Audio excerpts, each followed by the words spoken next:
जीत fix. एक rocket जमीन से अंतरिक्ष में जाने के लिए उड़ा, लेकिन थोड़ी देर बाद ही उसका मन नहीं किया उड़ने का। उसको उड़ना बोरिंग लगने लगा। उसको उड़ते वक्त नींद आने लगी। सोचो क्या हुआ होगा उस रॉकेट का। उसका नाम रॉकेट से बदल के कचरा हो गया, क्योंकि वो जमीन पे गिर गया। एक ट्रेन थी, उसने यात्रा शुरू की। थोड़ी देर बाद उसका इंजन बोला कि क्या यार, मैं ऐसे ही चलता रहता हूँ डेली, वही बोरिंग काम, वही रूटीन। उसने अपने आप को सीज कर लिया। वो इंजन बंद हो गया, क्योंकि उसको डेली डेली का ये चलना बोरिंग लगने लगा था। और जब वो रुका तो उसने सोचा था कि देखते हैं अब मेरे बिना ये ट्रेन आगे कैसे जाएगी।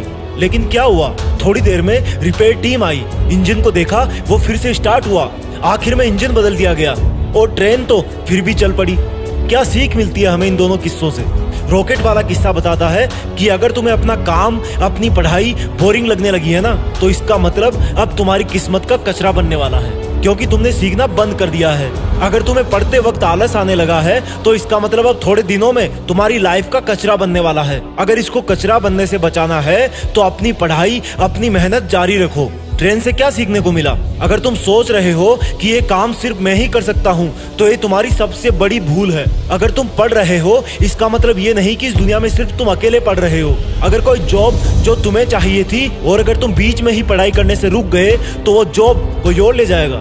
ट्रेन को खींचने वाले तुम एक ही इंजन नहीं हो, बहुत सारे हैं। जो काम तुम नहीं करोगे वो कोई और कर देगा। तो फिर क्यों ना तुम अपने आलस को तोड़ के अपनी पढ़ाई में जी जान से लग जाओ, क्योंकि तुम्हारा पढ़ते रहना ही तुम्हारे स्टूडेंट होने की पहचान है। अपने स्टूडेंट होने पर प्राउड फील करो, क्योंकि तुम जिंदगी की उस स्टेज से गुजर रहे हो जहां पर किताबों से सीखा हुआ हर एक शब्द भविष्य में तुम्हारी जिंदगी संवारने में बहुत काम आएगा।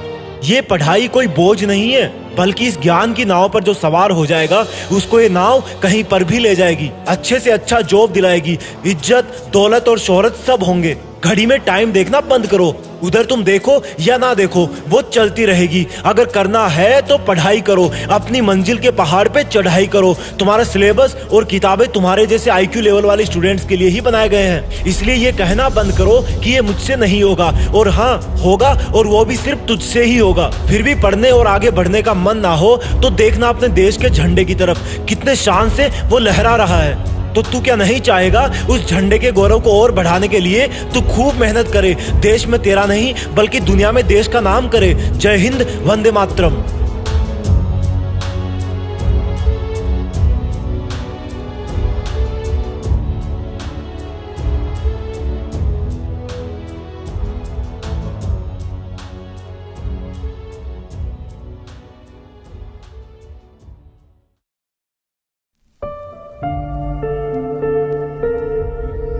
जीत फिक्स।